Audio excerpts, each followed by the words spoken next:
L'ambassadeur de France lui-même explique que il comprend pas trop et qu'il y a quand même un monde entre cette personne qui vient raconter des histoires à la télévision et les conséquences diplomatiques que ça pourrait avoir. Alors déjà, comment se positionner sur cette histoire, François Martin? Il faut comprendre en fait un peu le système algérien, comment fonctionne le système algérien. Alors moi j'ai fait du commerce international dans l'alimentaire pendant 40 ans et j'ai travaillé en particulier dans une société qui travaillait beaucoup avec l'Algérie. Moi je ne m'occupais pas moi-même de l'Algérie, je m'occupais de l'Algérie, mais je vendais de la poudre de lait, des produits comme ça.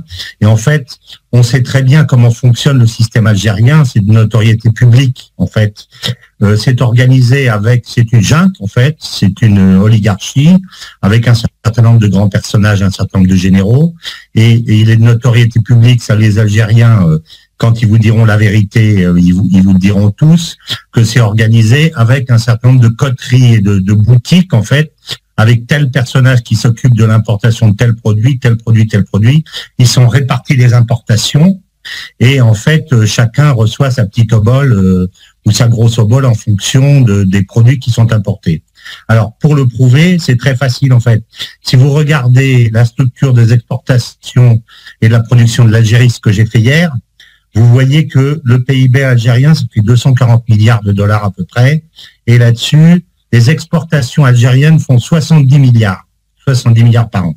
Ça, c'est 2022. Mais là-dessus, les exportations hors pétrole ne représentent même pas 7 milliards, parce que dans les 7 milliards, il y a les dérivés du pétrole, il y a des goudrons, il y a des choses comme ça. Ça fait 3% à peine du PIB. Donc l'Algérie exporte hors pétrole à peine 3% de son PIB. Alors que si vous regardez le Maroc, par exemple, le Maroc a, au lieu de 7 milliards, exportation hors pétrole à 42 milliards, c'est-à-dire 30% de son PIB, c'est-à-dire que l'Algérie est organisée comme un système de pénurie.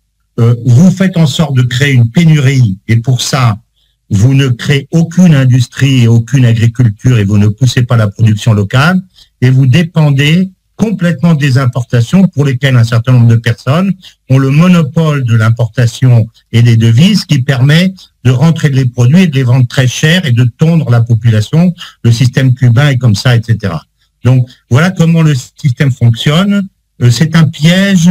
C'est d'abord uniquement, si vous voulez, une rente pétrolière et un piège d'une économie de pénurie dont les Algériens sont eux-mêmes les dindons de la farce, en fait, les moutons. Donc, dans ces conditions, il est très important de se créer un ennemi extérieur de façon à ce que détourner la population qui, par ailleurs, sait très bien ce qu'il en est. Je rappelle que quand Chirac est allé en Algérie en 2003, le 2 mars 2003, les Algériens lui ont crié « Chirac président », pas président de la France, président de l'Algérie. C'est-à-dire que quand est-ce que tu viens chez nous pour redresser ce système en 2003? Ensuite, ils lui ont crié des visas, des visas, des visas. C'est-à-dire, on veut partir d'ici. Tout ça ouvertement, on veut partir. Et il paraît qu'ils lui ont même dit quand est-ce que tu viens chez nous pour remplacer cette bande de types. Donc, si vous voulez, voilà comment.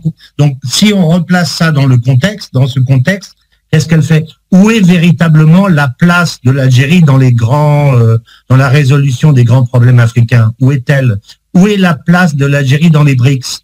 L'Algérie n'a même pas été admise dans les BRICS. Elle s'est enfermée dans un système de rente, dans un système d'accusation permanent de la France. C'est un jeu dangereux pour l'Algérie puisque vous nous expliquez que justement tout son système économique est basé sur l'importation, ce qui devrait impliquer normalement une diplomatie exceptionnelle pour pouvoir continuer justement à entretenir ses liens avec les pays dont elle finit par dépendre. Aujourd'hui, ce n'est pas le cas. L'Algérie... Bien sûr. Mais parce qu'elle fonctionne comme un système en fait de prédation interne, c'est ça.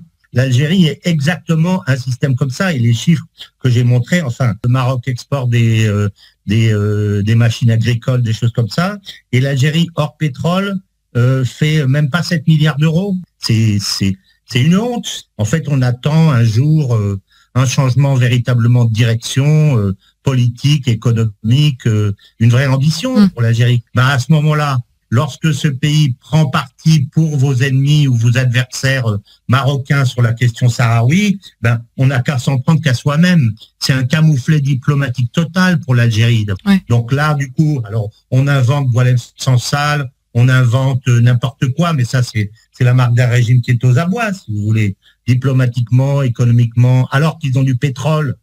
De savoir qu'en faire, c'est un régime qui est aux abois. Oui.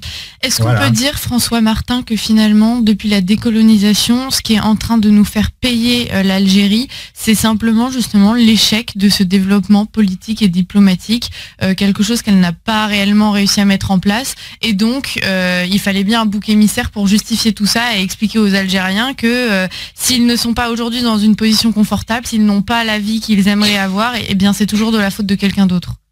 Bah, bien sûr, absolument. Et alors, je rajouterai à ce que vous dites une chose, c'est que tous les Algériens, ils savent ça parfaitement. Personne n'est dupe du système là-bas. Personne n'est dupe. Et les autres imbéciles, c'est nous. Parce que nous, on rentre dans ce jeu-là en leur disant, bon, écoutez, si vous venez pour nous parler encore de la colonisation, dans 500 ans, vous nous parlez de la colonisation, ça ne nous intéresse pas. On préfère travailler avec le Maroc, avec les autres, mais vous, ben, restez dans votre pétrin, quoi. Ouais. Et si on tenait ce discours un peu courageux, je suis persuadé qu'on susciterait des réactions au sein de l'élite algérienne, parce qu'il y en a certainement, il y a des oppositions cachées qui sont très mécontentes de ce que l'Algérie fait par rapport à son potentiel. Qu'est-ce que l'Algérie fait de ça, avec la côte qu'elle a, qu'est-ce qu'elle fait de son tourisme? Qu'est-ce qu'elle fait de son tourisme? Regardez ce que fait le Maroc. Le Maroc, moi j'ai travaillé dans toute l'Afrique. Vous avez des entreprises marocaines et des banques marocaines qui interviennent partout dans toute l'Afrique. Où sont les grands patrons de grandes sociétés algériennes? Où ils sont?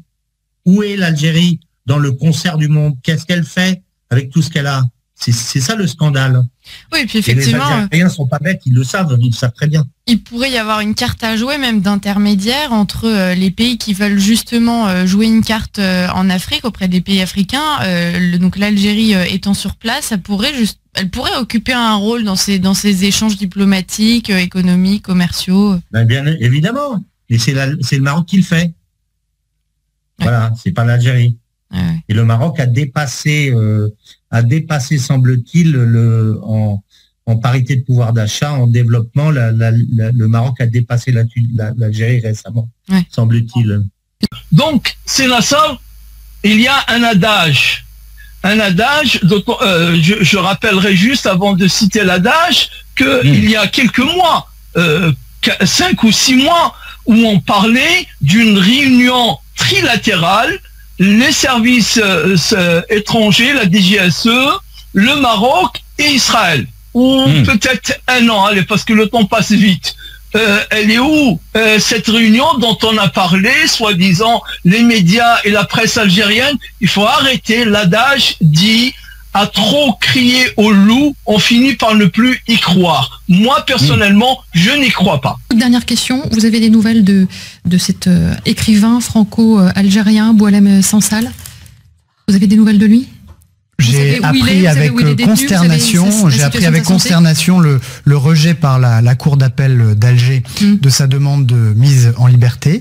Je suis très préoccupé par son emprisonnement. Je rappelle que Boualem Sansal a 80 ans. Et vous savez où il est retenu ? Les services de l'État sur place sont pleinement mobilisés pour suivre sa situation et pour lui offrir la protection consulaire à laquelle il a droit. Et vous avez des discussions avec les autorités algériennes ou pas sur ce sujet ? Nous utilisons tous les canaux à notre disposition pour faire passer ces messages. Merci Jean-Noël Barrot. Alors je dis, je suis désolée, c'est vrai, j'ai dit 800 millions, c'était 842 millions. Leur chef d'État, M. Tebboune, m'a nommément cité en disant une eurodéputée reconquête anti-Algérie, je suis pro-français. Donc quand on est pro-français, on n'a pas envie de leur donner de l'argent, c'est quand même logique. On leur a laissé des richesses inestimables. On a assez payé pour les dédommager. Avec l'Algérie, on a divorcé en 62, mais on a eu la garde des enfants et on a continué de payer la pension alimentaire.